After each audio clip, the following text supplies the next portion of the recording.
Okay, there we go. I don't know how to use Audacity. I'm gonna throw that out there. So, yeah.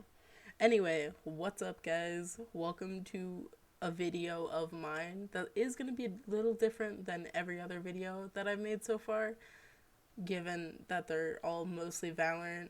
But this video is hopefully going to be a good change to the channel, where where I do different sorts of videos, including this one and another one that will come out eventually, probably after this one.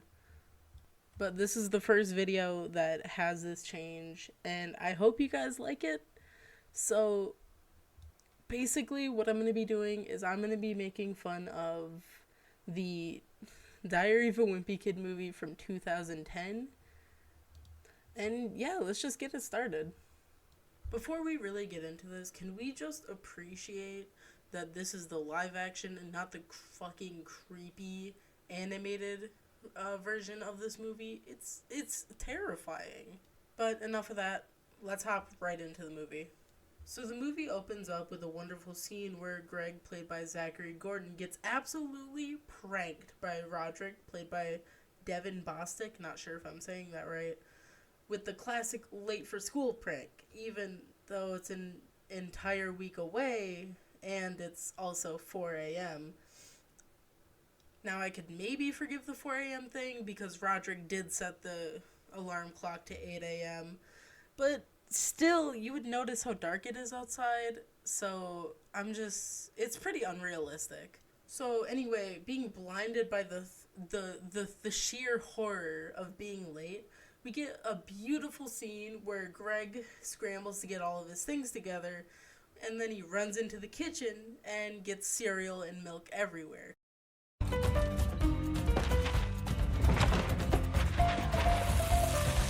Because you can't forget your breakfast when you're late. The classic morning shenanigans, where we get Greg's dad, played by Steve Zahn, coming downstairs and pointing to his very real watch to let Greg know that it is indeed 4 a.m. And right after that, we get this gem of a line. Just go to bed. What is that smell? I can't even identify it. And I'd like to point out that in the book, Roderick lives in the basement. Keep that in mind for a bit later. Then we get to the real introduction of the story, which goes through various parts of the book. Then we get Greg talking about how his book is a journal, not a diary. This is very crucial information to the movie. We get his view of what he thinks life will be like when he grows up, when he's rich and famous. He'll be too busy to answer questions, which is why he has the journal. Thank you.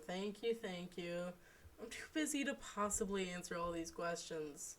Here's my journal for any questions you do have. 3 inches? That was years ago. This is dated for yesterday. Never mind, I'll just take that back. So, 4 minutes into the movie, we can all see that Greg is very self-centered. His entire view of his later life is about him being famous. Right around here is when we get introduced to Rowley Jefferson, played by Robert Caprone. And Rowley is the most wholesome child in this movie. Quite clear on the concept of growing up. I want a puppy, a kitty, a gumball machine. But anyway. And let's be honest, the actor really fits him. Okay, this scene made me laugh. Yeah! 3 days, no shower, smell the love. Let me go, Roderick! It's so funny. He came from the side where the rail is, and so he was just waiting there for God knows how long, waiting for Greg to wake up with his shirt off just to do this. Man, I can't wait for Greg to get up. I'm gonna get him so hard. Just a little longer. And the thought of that is really funny to me. Alright. This scene made me laugh so loud. Training. Don't look down, Manny. A potty monster doesn't like it when you look at him. The squeal is what gets me. So now we get introduced to his school where kids are doing typical kid things like throwing toilet paper, beating up vending machines, and just overall being menaces, as children do. So we get Greg talking about how people changed and he's still bitchless. Dad? Thank God there are a few normal people, or this place would be a total freak show. And we see Rowley, who is absolutely dripped out. It's my serape. Nice, huh? And then we see the cheese.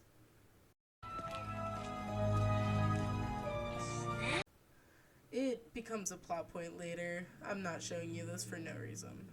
So, skipping ahead a bit, we get Greg and Rowley leaving school, where Rowley says, "Wanna come over and play?" A very normal thing, which gets the attention of everyone out there for some unknown reason. Because the cool thing is hanging out, not playing. Greg pisses all over his brother.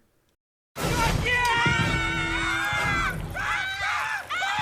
you throw Danny off his... What is going on?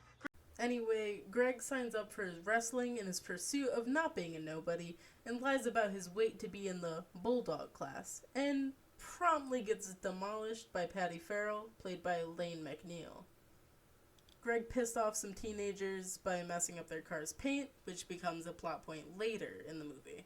Then, in the winter, Greg signs up for the safety patrol where he has to take the younger kids home, during which he sees the teenagers that he made mad earlier, and blends in with the kids by getting on his knees while staring directly at them.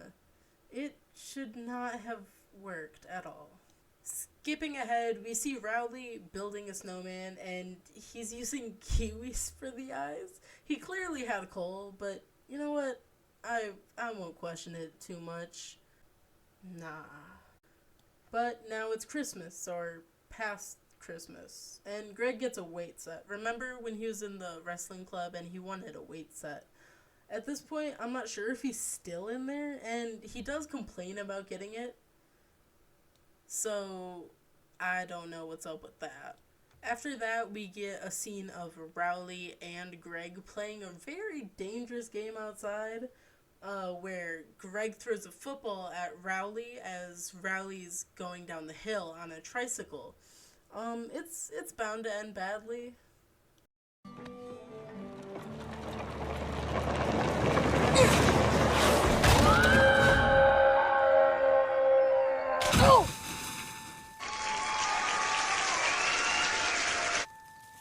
Next scene, we see Rowley broke his hand from the accident, but is still preparing a whole ass turkey. That broke into me. Yeah, it's broken. The X-ray never lies. What are these teachers doing? But Rowley gets a lot of attention from the girls around him, and in classic Greg fashion, he wants in on some of that. So he chimes in. Me too. What? Sure. Hey, I'm the one who broke his hand. Then you're a jerk. Sorry. No doubt making things much worse for himself. Also, I've ignored her long enough. There is a side character who hasn't done anything for the story. That's why I left her out, but her name is AJ. She just keeps popping up, asking Greg how his Getting Popular plan is working. She really doesn't do anything for the story, though. So, of course, Greg still wants attention. Sounds like my ex. Cue laugh track. Can I get a laugh track here?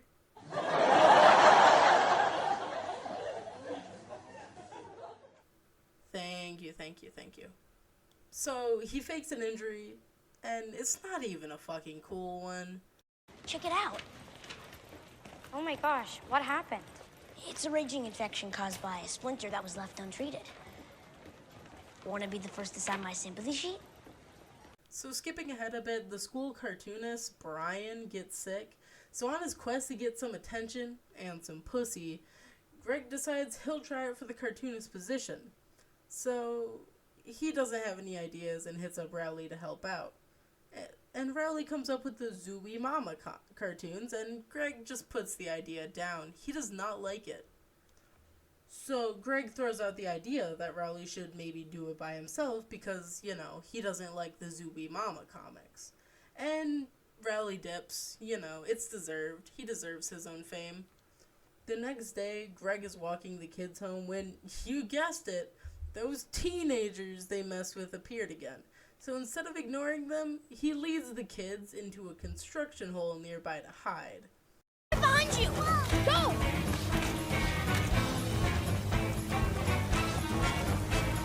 Probably the only hole he'll ever be in. But it turns out it wasn't the teenagers, but just some random guy with a beat-up truck. So he gets caught by some older lady across the way and pins it on Rowley, like a fucking dick. Anyway, Rowley wins the cartoonist position for the school paper, and as he should, and as my man deserves, he is absolutely drowning in pussy. But oh no, remember Greg throwing the kids into a hole and pretending he was Rowley? Because of that, Rowley gets called into the principal's office and gets suspended from the safety patrol, and Greg just keeps his mouth shut, as good friends do. So Greg tells Rowley it was all him, a terrible move on his part, honestly, and Rowley realizes Greg is not a good friend. It's about fucking time. And Greg denies being a bad friend. I mean, what'd he do besides...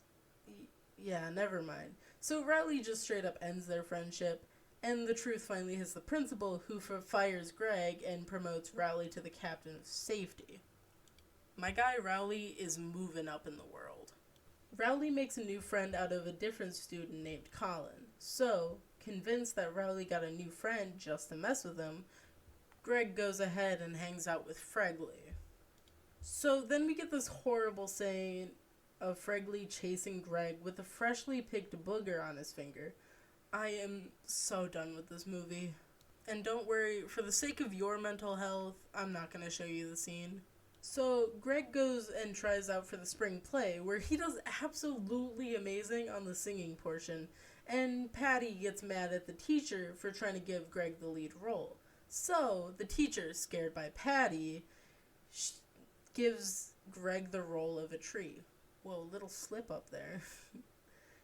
So he tries to leave the stage, but is informed that the trees get to throw apples at the lead, which is going to be Patty, during the play. So he just accepts the role, of course. So the play comes around, and he's told they aren't throwing apples because they don't have armholes in the tree costumes. But someone falls.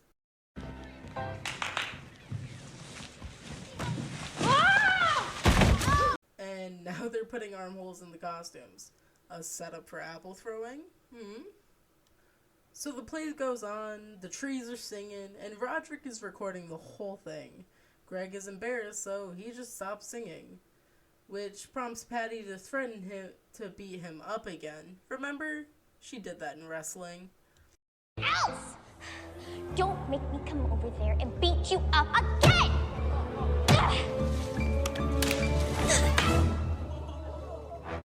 Oh, hell no! Greg throws an apple at her, and she just straight up catches the apple, and then she starts throwing apples at everyone on stage, not just Greg. The next day, it doesn't really matter how it came to be, it just is. Rowley and Greg are in a circle of kids who are yelling fight because they were arguing. You know, classic middle school fashion. But how did they get here? It doesn't matter. When, you remember those Halloween teenagers?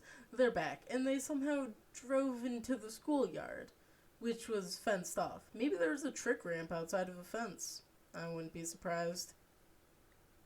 The teenagers are here to get their revenge, so they make Rowley eat half the cheese, but when they turn to Greg to make him eat the rest of the cheese, Greg says he's lactose intolerant, which just it's the decision maker for them. They're not gonna make Greg eat the cheese because he'll shit himself.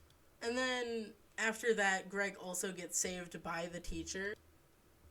And when the rest of the students question him about where the fuck did the cheese go, he takes the blame, which is nasty as all hell. Why would you do that?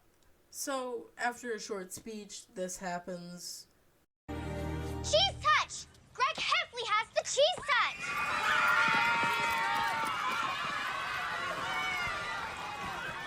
And after that, Greg and Rowley are friends again, and now it's the end of the year.